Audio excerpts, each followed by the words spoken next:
সকালবেলা ঘুম থেকে ওঠার পরে বডি অনেক বেশি স্টিফ হয়ে আছে, back muscle, shoulder muscle, leg muscle অনেক বেশি টাইট হয়ে আছে, যার কারণে সকালবেলা কোনো অ্যাক্টিভিটি করতে অনেক বেশি প্রবলেম হচ্ছে। তাহলে আপনি আজকে থেকে আর চিন্তা করবেন না। আপনি প্রতিদিন সকালবেলা আমি আপনাকে যে 6টা স্ট্রেচিং দেখাবো সেটা আপনি করা শুরু করুন। এই স্ট্রেচিংগুলো করলে আপনি আপনার পুরো বডিকে আনলক করতে পারবেন এবং আপনি পুরো দিন এনার্জেটিকভাবে সব কাজ কমপ্লিট করতে পারবেন। তাহলে বেশি না দেরি করে ডাইরেক্ট ভিডিও শুরু করা যাক। আপনি প্রথম স্ট্রেচিং করবেন চাইল্ড পোজ। চাইল্ড পোজ আপনাকে এইভাবে করতে হবে। সবের প্রথমে আপনি হাঁটুর উপর দাঁড়িয়ে যান, দেন টোটাকে পুরো স্ট্রেট করবেন। তারপরে আপনি এইভাবে বসে নিজের বডিকে সামনের দিকে নিয়ে যাবেন, পুরো ম্যাক্সিমাম এভাবে স্ট্রেচ করার চেষ্টা করবেন, হিপ ডাউন করবেন এবং হাত দুটোকে ম্যাক্সিমাম সামনে নিয়ে যাবেন। এই পজিশানে আপনি 5 থেকে 6 সেকেন্ড হোল্ড থাকবেন, দেন আবার উপরে উঠবেন, আবার নিচে এসে 5 থেকে 6 সেকেন্ড হোল্ড থাকুন। আপনি আপনার হাতগুলোকে ম্যাক্সিমাম সামনের দিকে নিয়ে যান এবং ম্যাক্সিমাম নিজের বডিকে স্ট্রেচ করুন, কিন্তু হিপকে অনেক বেশি উপরে তুলবেন না, হিপকে পুরো ডাউন করে রাখবেন। তারপরে বডিকে সামনের দিকে নিয়ে যাবেন এইভাবে, আবার উপরে উঠবেন, দেন আবার এই পজিশনে এসে আপনি হোল্ড থাকবেন। এইটা আপনাকে 4 থেকে 5 বার করতে হবে। তাহলে এখানে আপনার প্রথম স্ট্রেচিং কমপ্লিট। এইবার আপনি দ্বিতীয় নম্বর যে স্ট্রেচিংটা করবেন সেটা হলো cat and cow. Cat and cow আপনার লোয়ার ব্যাক স্টিফনেসকে ঠিক করার জন্য আপনাকে এইভাবে করতে হবে। সবের প্রথমে আপনি এই পজিশানটায় চলে আসবেন, দেন নিজের স্পাইনকে পুরো নিচে নিয়ে যান। এই পজিশানে আপনি হোল্ড থাকুন 4 থেকে 5 সেকেন্ড। 1 2 3 4 5। দেন আবার পুরো স্পাইনটাকে উপরে তুলবেন ম্যাক্সিমাম। আবার আপনি এই পজিশানটায় হোল্ড থাকুন 4 থেকে 5 সেকেন্ড এইভাবে। 1 2 3 4 5। এগেন স্পাইনকে এগেন নিচে নিয়ে আসুন, হোল্ড থাকুন, আবার স্পাইনটাকে উপরে তুলুন, দেন এগেন হোল্ড থাকুন, আবার স্পাইনকে নিচে নিয়ে আসবেন। এইভাবে এটাকেও আপনাকে 6 থেকে 7 বার করতে হবে। এই স্ট্রেচিংটা কমপ্লিট করার পরে আপনি কমপ্লিটলি বুঝতে পারবেন আপনার লোয়ার ব্যাকের স্টিফনেস আস্তে আস্তে করে একদম ঠিক হয়ে গেছে। এইবার আপনি 3 নম্বর যে স্ট্রেচিংটা করবেন সেটা হলো ওয়াল ব্রেকের স্ট্রেচ। আপনাকে এইভাবে করতে হবে। সবের প্রথমে আপনি পুশ আপ পজিশনে চলে আসবেন, দেন নিজের একটা পাকে সামনে নিয়ে আসুন, তারপরে বডিকে ম্যাক্সিমাম নিচের দিকে নিয়ে যাবেন বা গ্রাউন্ডে টাচ করবেন না। তারপরে হাতটাকে দিয়ে বডিকে এভাবে সাইড করুন।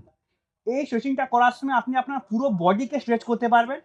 দেন পরের পাটাকে সামনে নিয়ে আসবেন, তারপরে আবার লেফট সাইডকে এভাবে করুন, আবার রাইট লেগ সামনে নিয়ে আসবেন, রাইট হ্যান্ডটাকে এভাবে উপরে তুলবেন, ম্যাক্সিমাম রোটেট করবেন বডিকে। এই পজিশনটা এসে আপনাকে 4 থেকে 5 সেকেন্ড হোল্ড থাকতে হবে। এগেন পরের সাইডে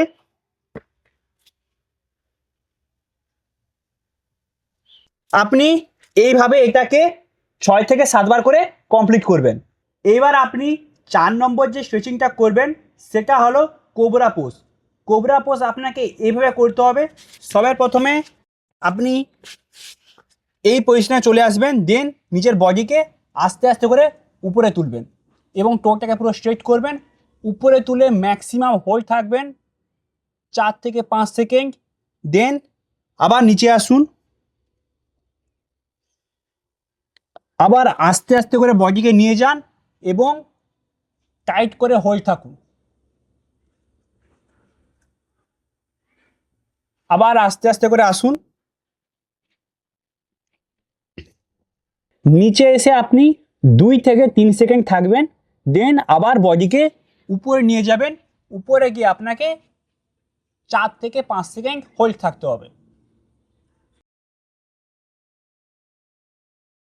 এই স্ট্রেচিংটা করার সময় আপনি আপনার অ্যাবস মাসেলে এবং লোয়ার ব্যাক থেকে স্টিফনেসকে সরাতে পারবেন। এটাও আপনাকে 5 থেকে 6 বার করতে হবে। এইবার আপনি 5 নম্বর স্ট্রেচিং করবেন টো টাচ। আপনার হ্যামস্ট্রিং মাসেল, গ্লুটস মাসেলের স্টিফনেসকে সরানোর জন্য আপনি সবার প্রথমে সোজা হয়ে দাঁড়াবেন, দেন হাতটা দিয়ে নিজের টোকে টাচ করার চেষ্টা করবেন। যদি আপনি টো পর্যন্ত পৌঁছাতে না পারেন তাহলে আপনি যতটা ম্যাক্সিমাম পৌঁছেছেন সেখান থেকে স্ট্রেচ করার চেষ্টা করবেন। এই পজিশনে এসে আপনাকে হোল্ড থাকতে হবে, দেন এগেন উপরে আসুন, তারপরে আবার নিচে আসুন, এসে 4 থেকে 5 সেকেন্ড হোল্ড থাকবেন, আবার উপরে আসবেন, আবার নিচে গিয়ে আপনাকে 4 থেকে 5 সেকেন্ড হোল্ড থাকতে হবে। এটাকেও আপনি 5 থেকে 6 বার করবেন। এখনো পর্যন্ত আপনার 5টা স্ট্রেচিং কমপ্লিট হয়ে গেছে। এইবার আপনি সবে লাস্টে যে স্ট্রেচিংটা করবেন সেটা হলো standing side stretch. Standing side stretch আপনাকে এভাবে করতে হবে। সবের প্রথমে আপনি সোজা হয়ে দাঁড়ান, দেন নিজের দুটো হাতকে উপরে তুলুন, তারপরে আপনি একবার লেফট সাইডে ম্যাক্সিমাম নিজের বডিকে সাইড করে স্ট্রেচ করে হোল্ড থাকবেন, আবার রাইট সাইডে ম্যাক্সিমাম সাইড করে স্ট্রেচ করে হোল্ড থাকবেন, again left side, again right side. এইভাবে আপনাকে স্ট্যান্ডিং সাইড স্ট্রেচ করতে হবে। এটা আপনি প্রতিটা সাইডে গিয়ে 3 থেকে 4 সেকেন্ড করে হোল্ড থাকবেন, দেন পরের সাইডে মুভ করবেন। এখানে আপনার সমস্ত স্ট্রেচিং কমপ্লিট হলো। 6টা স্ট্রেচিং এখানে কমপ্লিট। এবার আপনাকে কয়েকটা জিনিস ভালো করে মনে রাখতে হবে, সেটা হলো প্রতিটা স্ট্রেচিং আপনাকে আস্তে আস্তে করে করতে হবে এবং স্ট্রেচিং করার সময় আপনি আপনার ব্রিথকে নর্মাল রাখবেন, অনেক বেশি ফাস্ট কিংবা অনেক বেশি কম নেবেন না। এবং কোনো স্ট্রেচিং করার সময় যদি আপনার বডিতে আপনি অনেক বেশি পেন ফিল করেন তাহলে আপনি সেই স্ট্রেচিংটাকে স্কিপ করুন এবং নেক্সট স্ট্রেচ করা শুরু করুন।